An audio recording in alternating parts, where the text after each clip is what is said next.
할렐루야. 오늘은 추석 연휴가 아니고 뭐라고요? 주일입니다. 주일. 주일의 개념이 뭐냐면 이 날은 하나님이 나를 위해서 쓰라고 주신 날이 아니라 오직 하나님을 위하여서 쓰라고 주신 날, 그 날이 주일입니다. 그래서 혹시 저한테 얘기할 때 일요일 이러면 저한테 혼납니다. 일요일은 썬데이, 태양을 섬기는 신의 날이 일요일이에요. 일요일. 그러니까 주일은 주님을 위해서 섬기는 날이 주일인 줄로 믿습니다. 오늘도 우리 주의 은혜로 주 안에서 거룩한 주일의 복이 넘치게 되기를 축복합니다.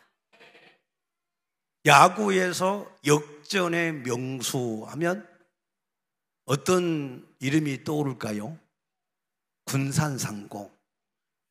군산상고가 왜 역전의 명수의 대명사가 됐는가 하면 군산상고는 1968년에 처음으로 야구부를 창단했어요.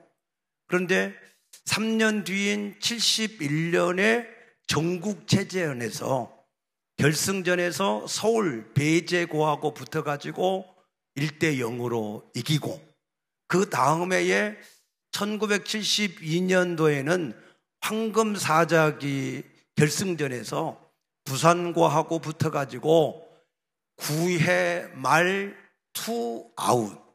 야구를 모르는 사람은 잘 모르겠지만 한 명만 더 아웃되면 이제 게임이 끝나는 거예요.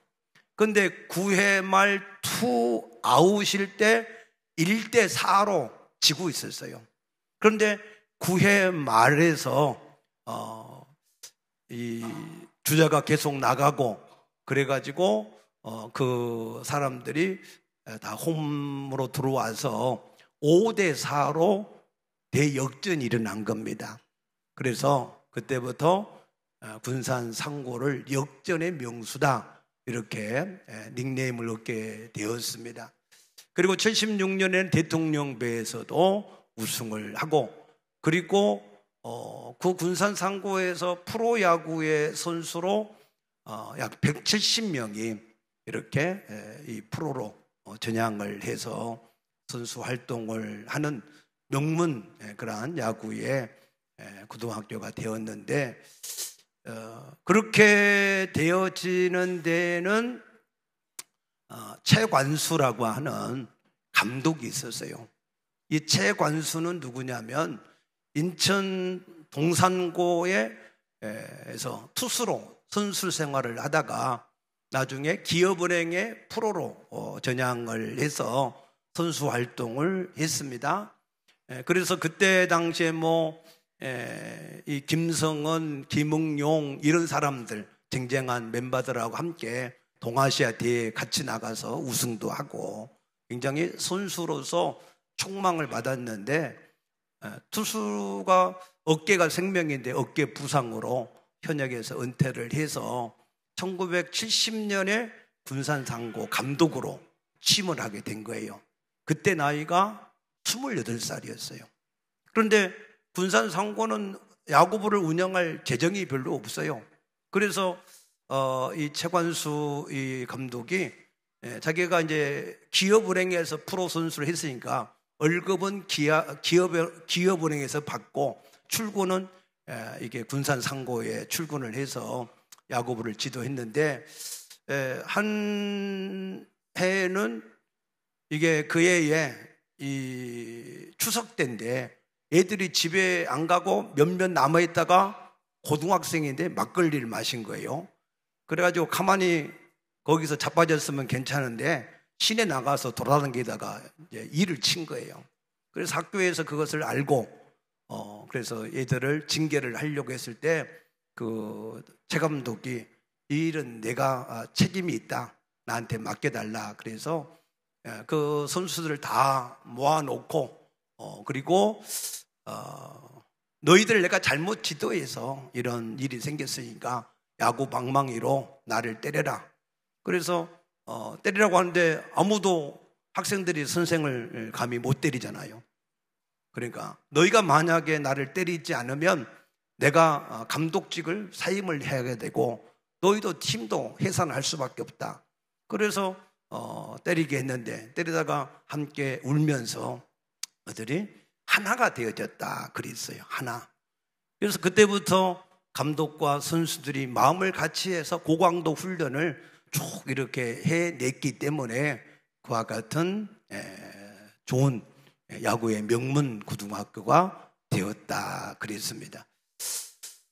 그런데 우리 예수님은 우리를 위해서 맞으신 정도가 아니고 우리를 위해서 뭘 주셨어요? 생명을 주셨잖아. 생명. 나를 죄에서 멸망에서 저주에서 저 지옥에서 건져내시려고 자기의 생명을 대신해서 내어주시고 그 값으로 우리를 사신 줄로 믿습니다. 그러면 우리도 그 예수님과 마음을 좀 같이 해서 할렐루야 마음을 좀 같이 해서 그 예수님이 세상에서 우리를 구원하시려고 세상에서 우리로 이기게 하시려고 구원하셨으니 우리도 좀 예수님과 마음을 같이 해서 세상을 이겨야 되지 않겠는가? 맞습니까?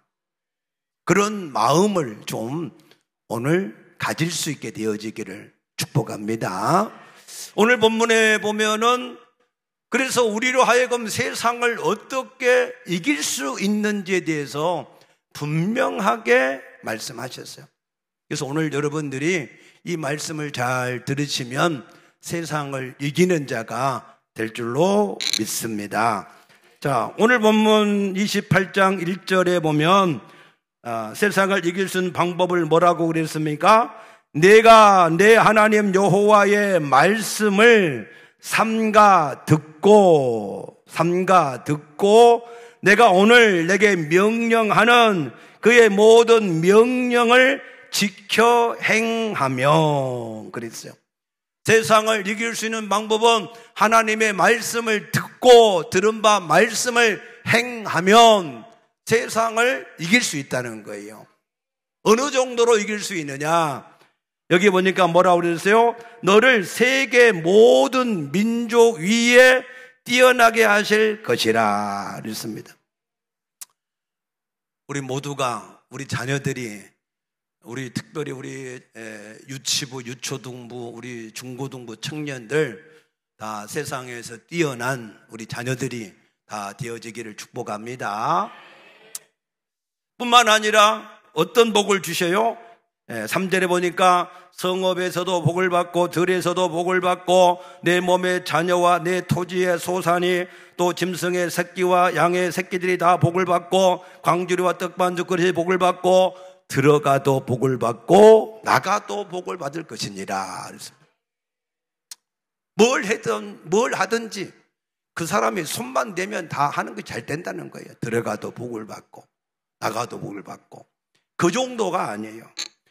7절에 보니까 적군들 앞에서 싸울 때에 적군들이 내 앞에서 패하게 될 것이고 8절에 보면은 내 창고와 내 손으로 하는 모든 일에 복을 내려지게 될 것이고 10절에 보면은 모든 백성이 여호와 이름이 너를 위하여 불리는 것을 보고 두려워하게 되고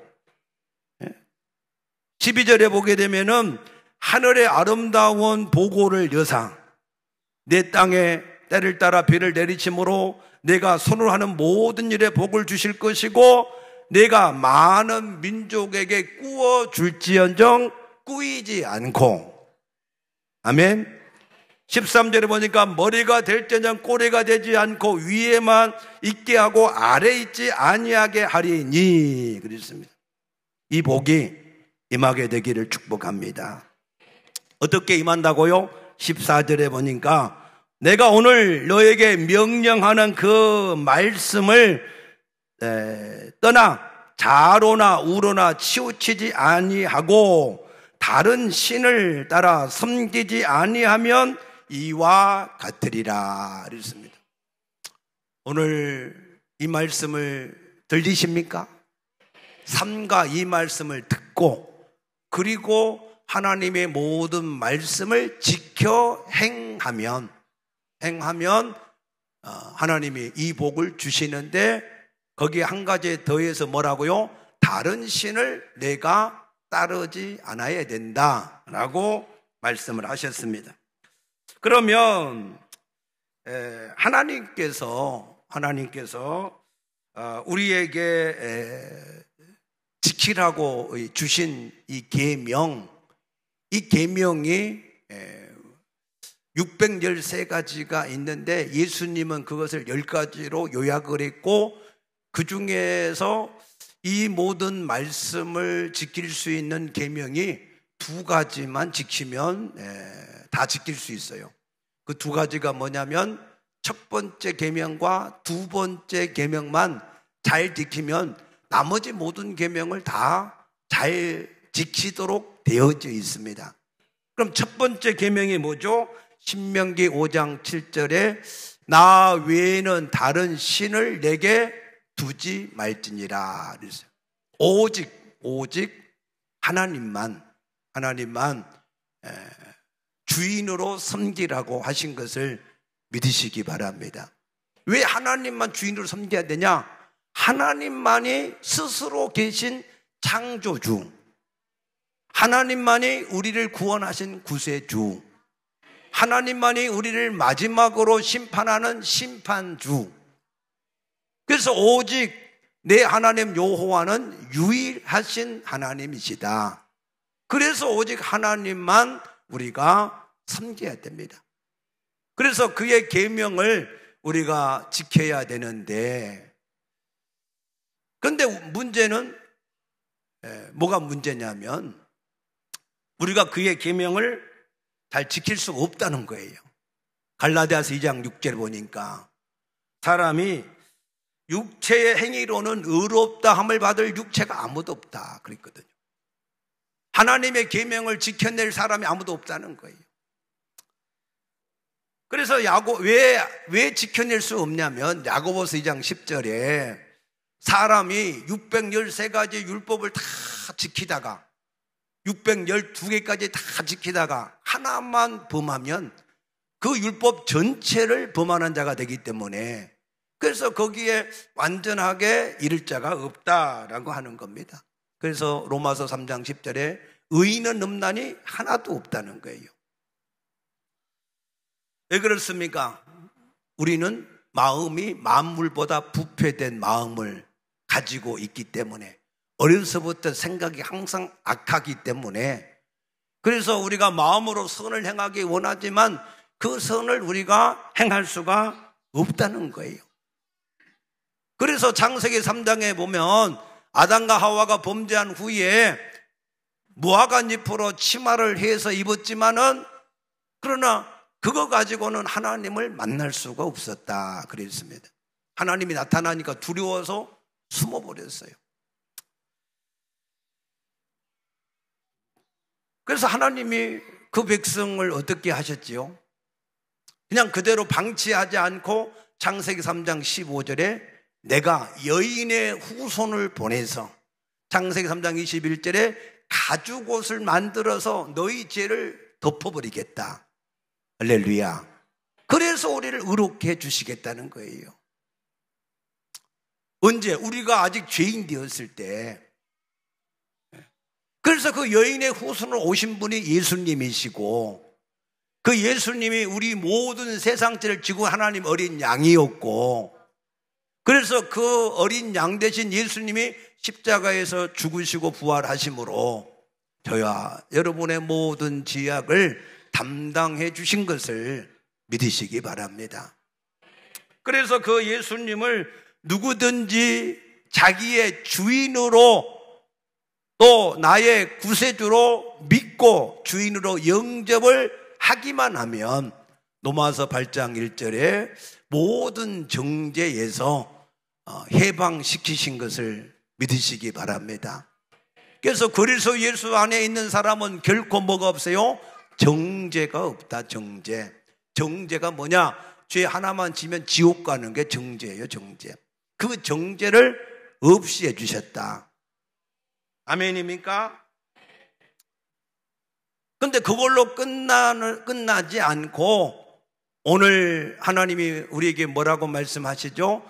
하나님의 모든 계명을 지켜야만 하나님이 우리에게 이와 같은 들어가도 나가도 복을 얻게 하는 복을 주신다는 거예요. 그래서 우리가 꼭 하나 알아야 될 것은, 자, 따라 하십시다. 구원은 은혜로 받고 축복은 행함으로 받는다. 왜 그렇습니까? 구원을 위해서 우리가 할 수 있는 게 아무것도 없어요. 아무리 힘써도 안 돼요. 그러니까 하나님이 뭐냐? 은혜로 주신 거야. 감사하지요?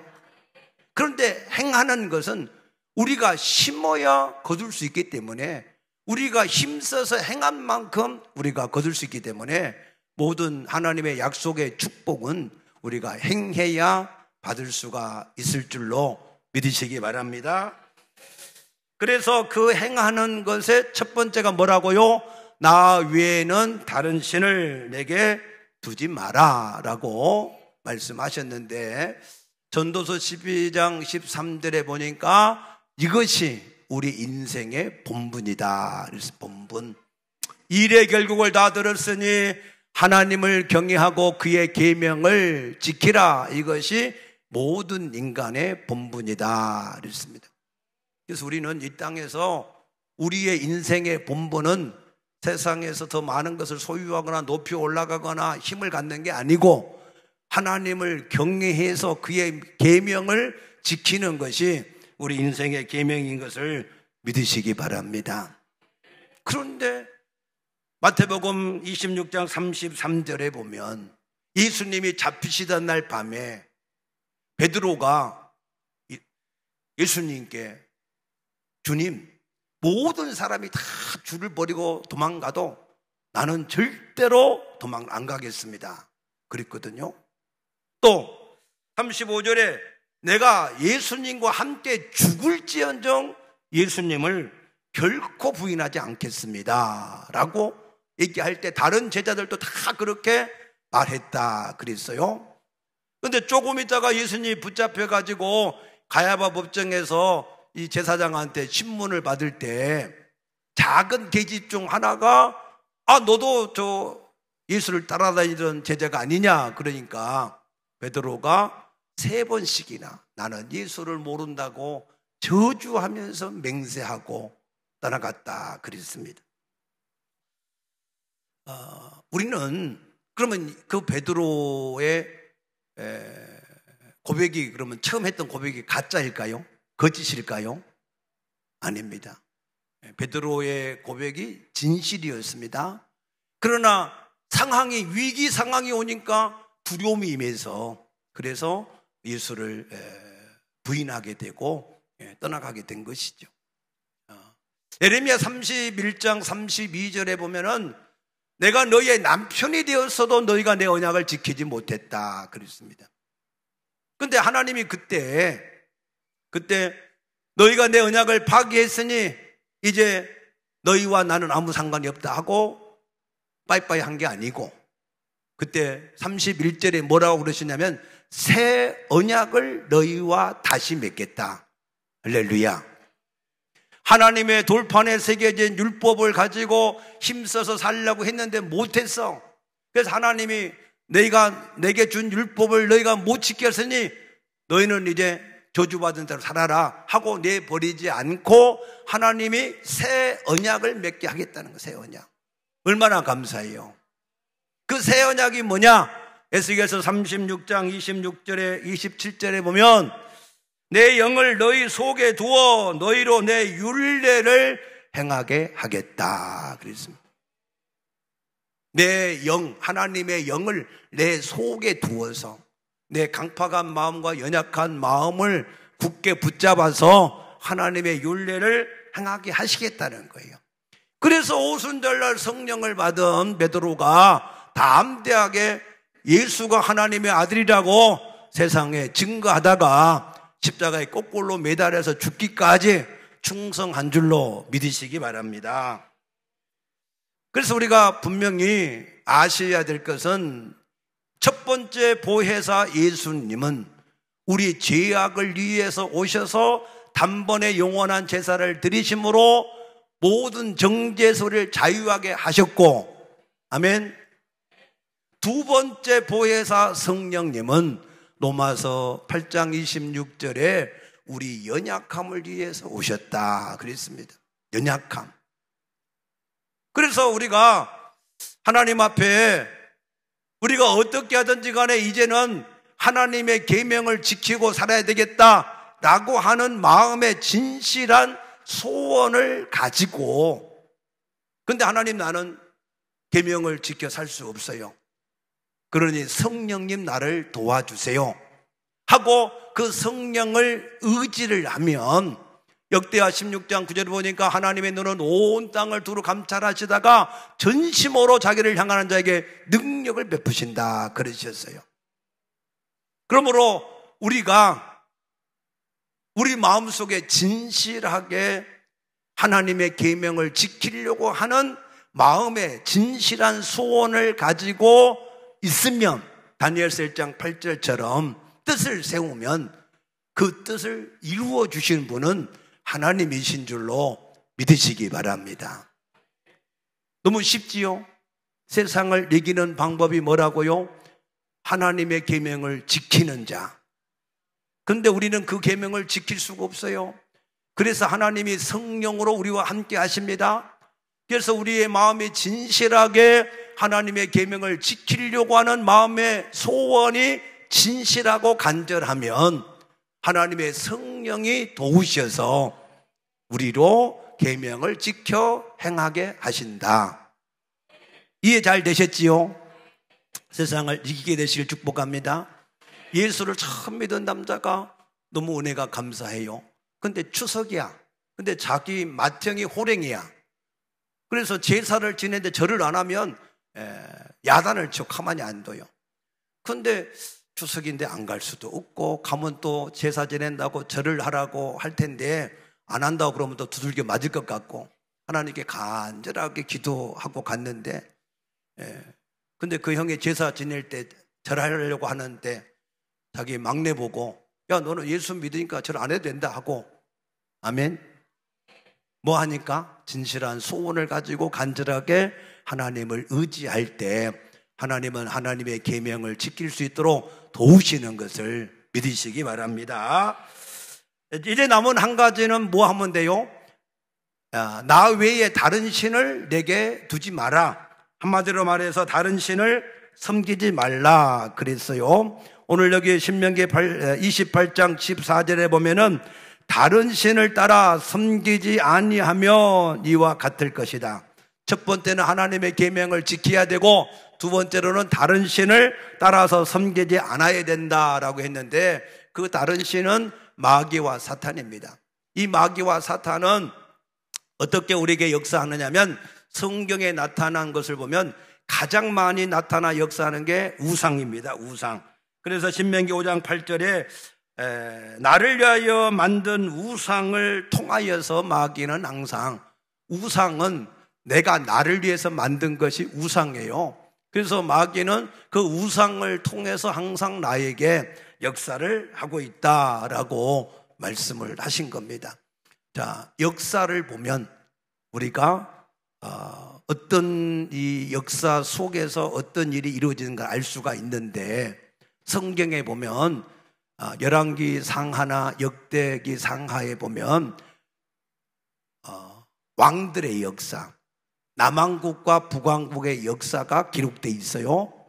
그런데 남왕국의 왕들 중에는 성경에 저가 다윗의 처음 길로 행하며 바알에게 구하지 않았다, 이런 기록이 나오면 그 사람은 성공한 왕이야.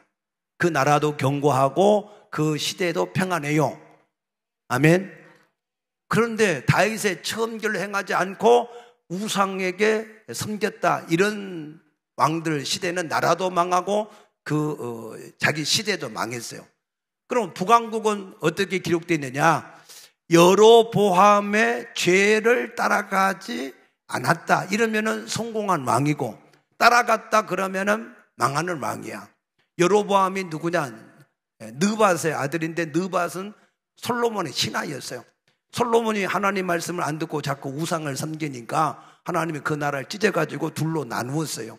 그래서 북쪽을 이 느밧의 아들 여로보암에게 주었는데, 그런데 이 여로보암이 가만히 보니까 이게 이스라엘 백성은 원래 유월절, 이 오순절, 초막절은 무조건 하나님의 성전에 가서 제사를 드려야 돼요. 그래서 전부 다 이게 북이스라엘의 자기 나라 백성들이 자꾸 남왕국인 성전으로 가는 거야. 점점점 가다 보면 마음이 뺏겨가지고, 원래 하나님이 다윗을 우리의 왕으로 주셨는데 우리가 괜히 여로보암을 섬기는구나 하는 마음이 생길까 봐서 베델과 단에 금송아지를 만들어놨어요. 그래가지고 그 금송아지 앞에 이 신이 너희를 애굽에서 인도해낸 신이다 하고 막 섬기게 만든 거예요. 그것이 우상이에요. 우상. 금송아지를 섬기는 거. 그래서 여로보암의 길로 갔다 하는 말은 우상을 섬겼다 그 말입니다. 그런데 여기서 우리가 우상에 대한 개념을 조금 더 정리하면, 자 보세요.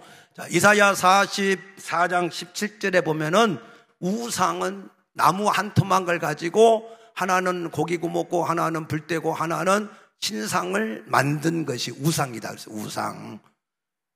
근데 그 우상은 46장 7절에 보면은 응답도 못하고 구원도 못한다 그랬어요. 그 증거가 갈멜산에서 엘리야하고 이 대결을 할 때 바알의 선지자 450명이 아침부터 저녁까지 계속해서 바알이여 바알이여 하고 아무리 외쳐도 응답도 없고 아무것도 할 수 없었다 그랬어요. 왜? 생명이 없으니까. 생명. 아멘입니까? 우상 자체가 아무것도 아니야.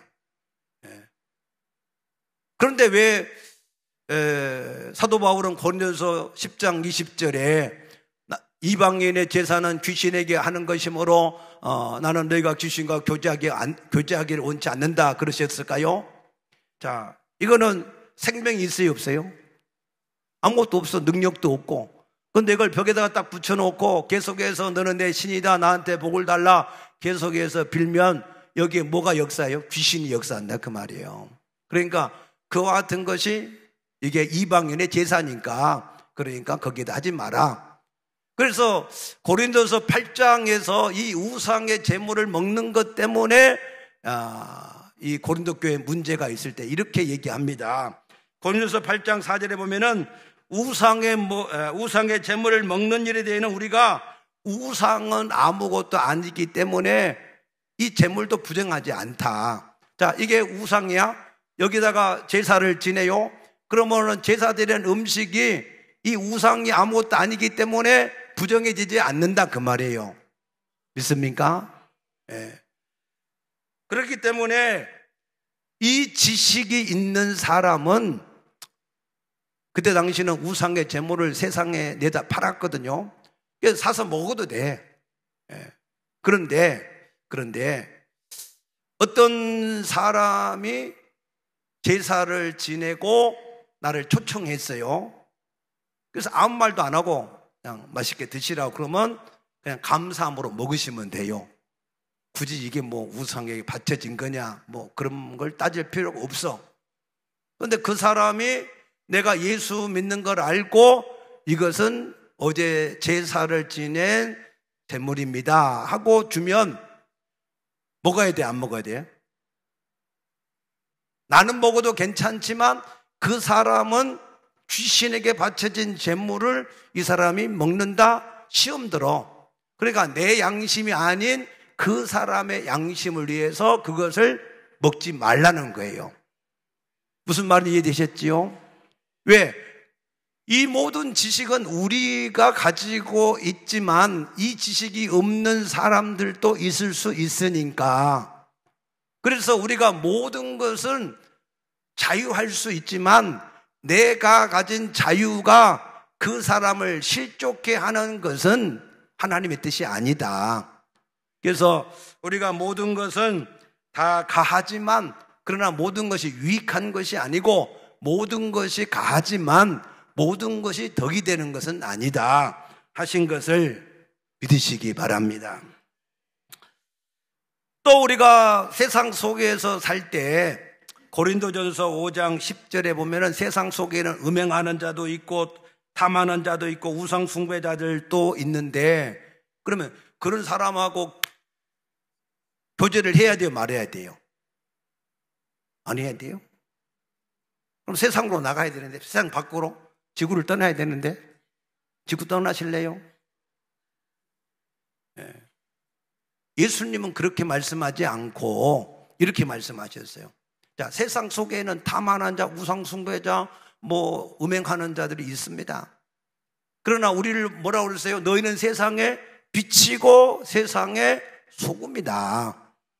그래서 그 사람들이 세상 속에서 죄를 가지고 있을지라도 우리는 그 사람들에게 빛을 비추고 소금과 같이 역사해서 그 사람들 구원하라고 우리를 세상에 두셨다. 믿습니까? 그러니까 그런 사람들한테는 더 잘해줘야지. 더 잘해줘야.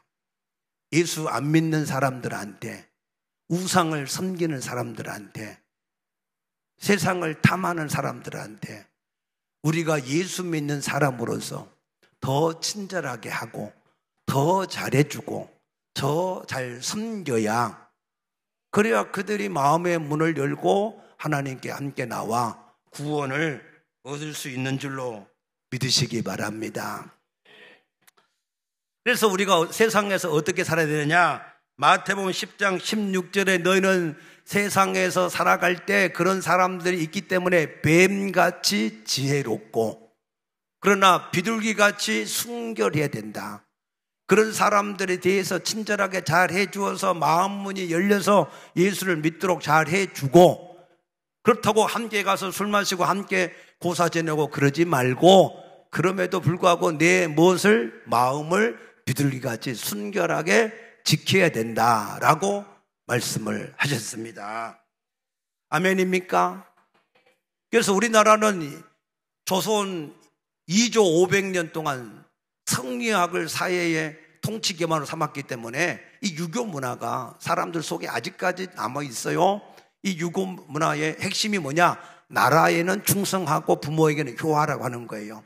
그 부모에게 효하라고 하는 것 중에 하나가 제사야, 제사. 왜? 평상시 살아있을 때 효해야 되는데 효를 다 못해서 죽었으니까 이제 제사라도 거하게 지내서 그 부모에게 효를 다 해야 된다. 그게 이제 제사 문화란 말이에요, 제사.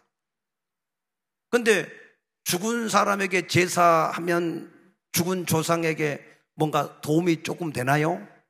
아무것도 안 돼요. 만약에 도움이 되면 1년에 한 번 지내면 되겠어요, 안 되겠어요? 날마다 지내야지. 왜? 도움 되는데, 부모인데, 잘 섬겨야 되는데 1년에 한 번만 밥 차려주면 나머지 365일 동안은 굶어요? 그러니까 그거는 그 자체가 허구야. 그냥 마음이 그래서 허전해서 본인도 알아요. 내가 이렇게 해도 조상에게 뭐가 도움된다. 그렇게 아닌 것을 안단 말이에요. 그러면 기독교에서는 왜 추도 예배나 장례 예식을 지내냐? 그것은 죽은 자를 위한 게 아니고 살아있는 유족과 가족을 위한 일인 것을 믿으시기 바랍니다. 그러면 부모가 죽으면 아무것도 아니니까 그냥 불태워가지고 아무데나 뿌리고 이제 끝이다. 그러면은 되는데 왜 사람들이 그 화장을 정성스럽게 하고 그 빻는 사람들도 막 열심히 빻고 지금은 기계로 빻지만 옛날에는 손으로 빻거든. 곱게 빨아달라고 돈도 주고 막 그랬거든. 그리고 또 그거를 또 항아리 담아가지고 또 그거를 이런 이 분향소 재단에다 갖다 놓고 놔둘까요? 그리고 사람들이 왜 자식들이 또 때가 되면 그런 데 찾아갈까요? 그거는 그 자체가 신이거나 그 자체가 뭐가 있거나 그런 게 아니고 부모에 대한 그리움. 아멘입니까? 나는 우리 친아버지 어머니가 다 돌아가시고 나니까 부모에 대한 그리움이 생기더라고. 그리움. 그래서 육신이라도 묻어놓은 무덤, 평상시에 살아계신 부모를 못 만나니까 그 무덤이라도 찾아가서 그 흙이 되었지만 거기에라도 가까이 가서 한 번씩 그 부모를 생각하는 마음이 생기더라고. 만약에 여러분 부부로 30년 살았어. 근데 아내가 죽었어. 아니면 남편이 죽었어. 그러면 이제 뭐 당신은 끝이니까 다른 사람 만나서 빨리 시집가나 뭐 장가 가면 여러분 좀 섭섭하지 않겠어요? 괜찮아요? 예. 그래도 부부가 의리가 있지. 맞습니까? 부모도 그런 거잖아요. 부모도. 예. 그래서 우리가 부모의 묘라도 두고 그래서 그걸 돌보는 거 아니겠습니까? 만약에 안 믿는 동네에 우리 부모님 묘를 뒀어요. 그래서 그 동네 사람들이 안 믿는 사람들이야. 근데 내가 예수 믿는 줄 알아요. 그러면은 그 묘를 관리를 안 하고 엉망진창 막 풀이 나고 막 이렇게 지저분하게 놔두면 그러면은 그 사람들이 나보고 뭐라고 그랬어요? 저 집안은 상놈의 집안이구나 하고 생각하고 있는데 내가 예수 믿어야 구원받습니다 얘기하면 그 사람들이 그러냐고 예수 믿겠다 따라오겠어요? 속으로 욕한단 말이에요. 그러나 내가 묘라도 잘 관리하고 그러면 그 사람들이 저 집은 예수 믿어도 조상을 잘 돌보는 사람들이구나 하고 예수 믿자고 하면 따라오지 않겠어요? 맞습니까? 그래서 우리가 하는 모든 일은 기준이 딱 있어요. 기준. 그 기준이 뭐냐? 첫째는 하나님께 영광. 내가 이 일을 행함으로 하나님께 영광이 되냐 안 되냐? 둘째는 뭐야? 하나님의 복음을 전하는데 유익하냐 무익하냐? 믿습니까? 그 기준에 따라서 모든 것이 가하나 모든 것이 덕이 안 될 때는 하지 말고 모든 것이 가하나 내 유익이 아니라 다른 사람의 유익이 되면 행하고. 아멘. 그래서 로마서 15장 1절에 너희 강한 자는 약한 자의 약점을 감당하고 너를 기쁘게 하지 말고 그 사람을 기쁘게 하라. 예수도 자기를 기뻐하게 하지 않고 나를 기쁘게 하기 위해서 대속의 죽음을 죽으셨다. 맞습니까?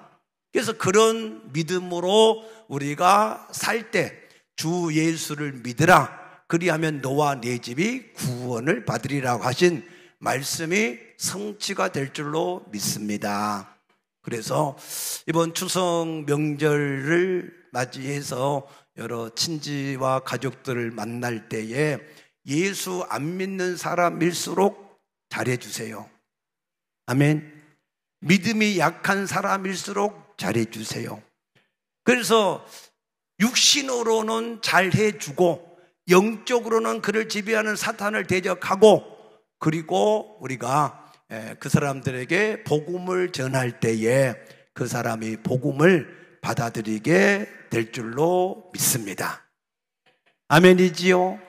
그래서 우리가 하나님 앞에서 이 모든 계명을 지키는 것, 그것은 오직 하나님의 성령을 의지할 때 우리가 지킬 수가 있습니다. 그러므로 여러분들이 이번 추석 명절이 안 믿는 가족, 믿음이 약한 가족을 구원할 수 있는 기회가 되어지시기를 축복합니다. 기도하겠습니다. 아버지 감사합니다.